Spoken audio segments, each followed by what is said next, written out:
Okay, here we go. Obstacles and blocks are lifted. Very, very nice.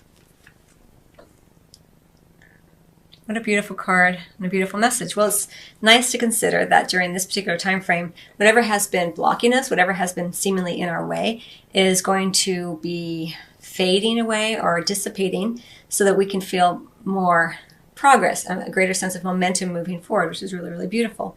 Regarding our career, regarding our sense of purpose in the world.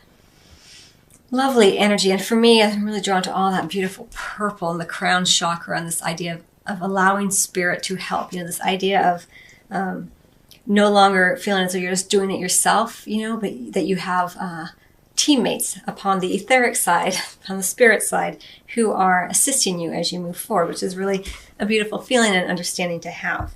We have Justice under the deck. Beautiful card. Okay.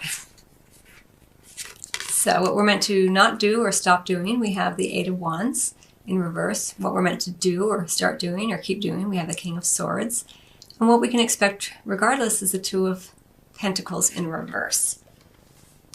Well, I love this because we have this obstacles and blocks are lifted, right? It may manifest here in terms of what you can expect regardless by something that's being taken away, or you are choosing to drop something that has been on your plate is no longer there, which allows you more freedom of movement, freedom of purpose, let's say, which is really, really nice to see. And it confirms so beautifully that energy. Now, what you're meant to not do or stop doing, we have the Eight of Wands in reverse. So calm down.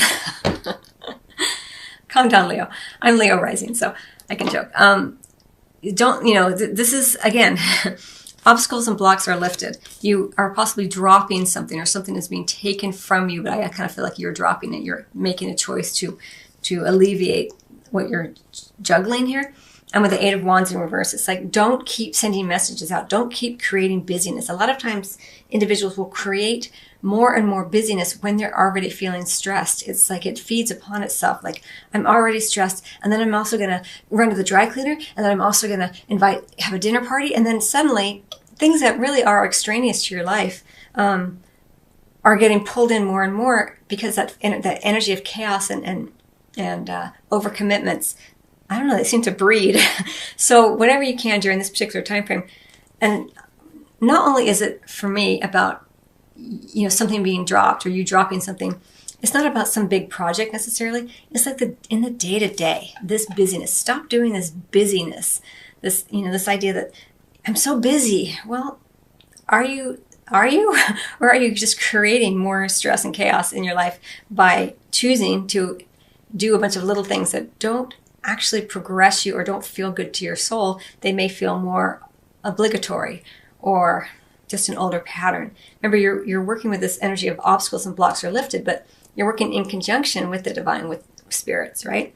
So we're co-creating always, and we always have free will, of course. But here, part of the work you're doing here with co-creation is stopping those activities that create more and more of a sense of busyness and blocking further momentum, further expansion. Because when we are super busy, it's really often just a big distraction from the present moment and from the growth and beauty and availability of seeing the abundance around us in any given moment. We're so busy, right? I'm so busy. Who hasn't experienced that? Or know people like that? They're always so busy, but they never actually seem to be getting anywhere. So what can you drop during this time frame? It really is the message here. Not so much out of the big picture, although it may be part of it at work, a project, an individual, fire somebody, whatever, someone who's creating more of a load for you, more things to do. Sometimes we hire people in the hopes that they will help us, and they end up just being another obligation that we have to pay and also train and continually babysit, that kind of thing. Because what you're meant to do, Leo, and continue to do here is the King of Swords. You're clearing out the clutter, right? The King of Swords is a very logical, practical, intellectually practical individual. So I'm going to say he because it's represented here as a male in the king form. But he does not allow all that extraneous stuff. He's right to the heart of the matter, clear communication. He knows what he wants from people. He knows how to get it. He is not emotionally invested in this. And sometimes when we're so busy, we tend to create an emotionally flustered kind of state of mind. But the King of Swords, he is cutting through with his mighty cerebral insight, his clarity of mind, his clarity of vision, his tongue, his sharp tongue. He's able to, not because he's an unkind individual, but because he's clear. He has a clear vision of what he's wanting to accomplish. And we have justice under the deck as well. Everything being more balanced here, things working out in your favor, a sense of reciprocity, giving and receiving, even things working out for you legally here. Could be an air sign involved as well, who's around you during this time frame, Leo. Or maybe you have a rising or a sun sign or a moon sign that's air, but it's Gemini, Libra, or Aquarius.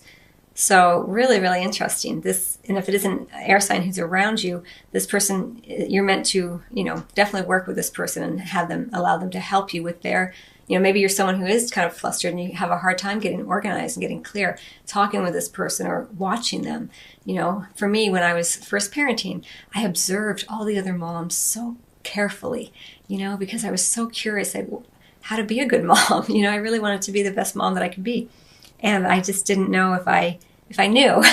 So I was really, really curious of how everyone else was doing it. And I was able to see all the different beautiful ways that mothers choose to parent,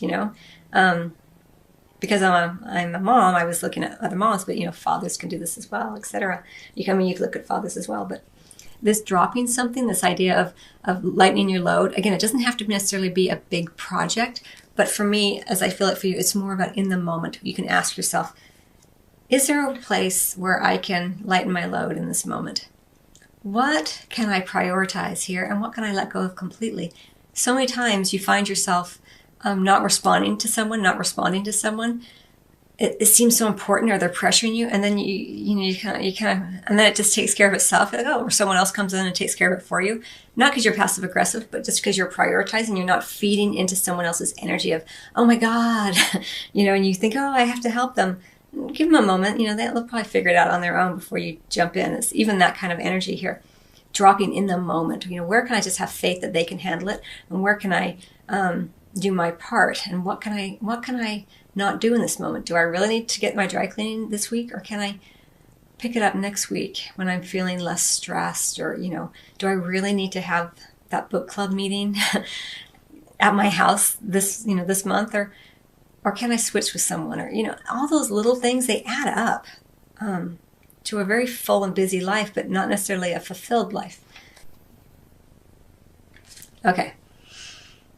So just be aware regarding your financial situation that you are paying attention. I'm just going to say it like this, because this is a relatively short reading and I don't want to go too into the money aspect of it. Remember, I'm not a financial advisor. I'm a spiritual resource for you. But in terms of your money, the Judgment card in reverse is an indication that you may just be having an attitude of, screw it, it's fine. So just be conscious of where you are creating more obstacles and blocks for yourself by not paying attention to something that needs attention during this time frame. Again, some of the things that you're dropping are in the moment. It may be even that is room here within your money to be and embody a greater sense of financial mastery. Interesting.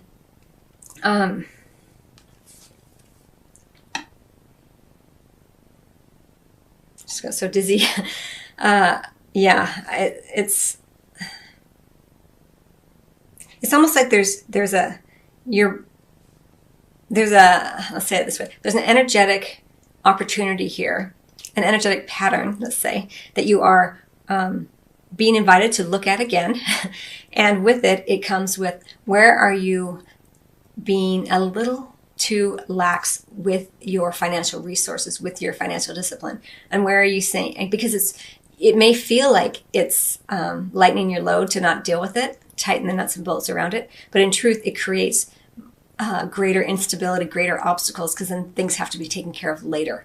So don't play the short game, play the long game in terms of your money, is how this is coming in for me. So, okay, Leo, I hope you find that helpful.